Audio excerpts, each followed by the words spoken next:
Good day po mga idol! Nakakatuwa! Update po ng ginagawa natin. Ang bilis, natapos na kagad. Ito na po natapos na po na yung kanina pinakita ko sa inyo na yung left side ang pinipinis natin. Ngayon finish na rin po ang right side. Ayan ibabrush ko lang para makita niyo. Ayan, yan. Ayan na-finish na po Ayan finish na. So ibig sabihin, iskwalado na po yan. Tama na po yung sukat niyan, yung lalim at saka yung lapad.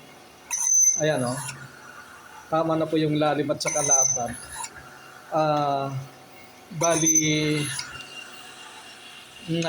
na-finish na po natin mga idol.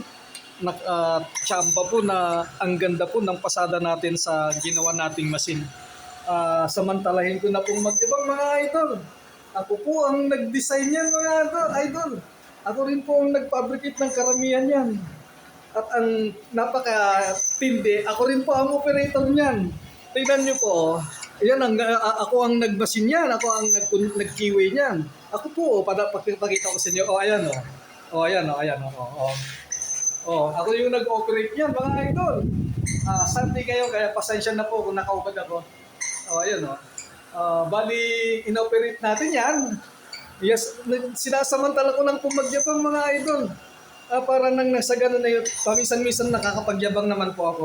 Ako po ang nag-design ng laruan na yan mga idol. Ang laki Ayan Yan ang buong laruan natin.